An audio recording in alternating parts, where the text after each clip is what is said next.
Баршаңызға сәлем. Бүгін сіздерменен панкейкі дайындайтын боламыз.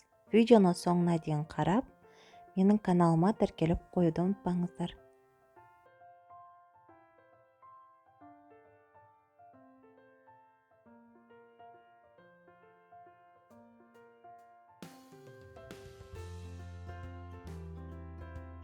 Адасымызға 2 жұмыртқамызды және шекерімізді салып араластырамыз.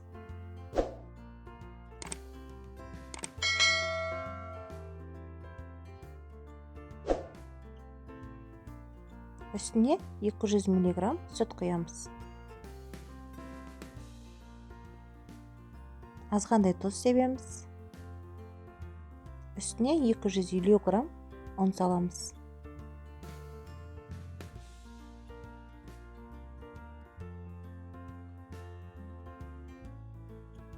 Екі ас қасық сұйық май құямыз.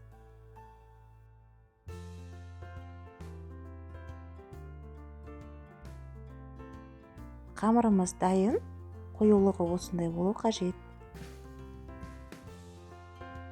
Ең алдымен табамызды осылай майлап аламыз.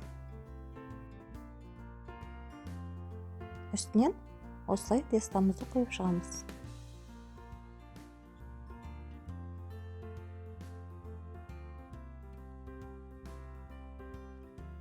Екі жағын аударып отырамыз.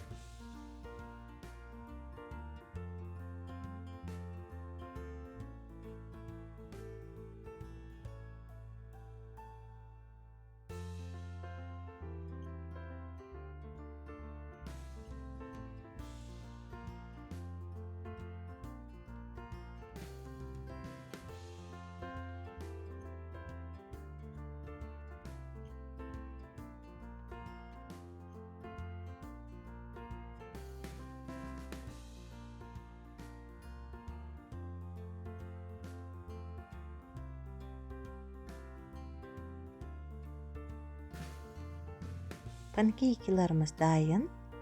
Сіздер де жасап көріңіздер, ұнайды деген ойдамын.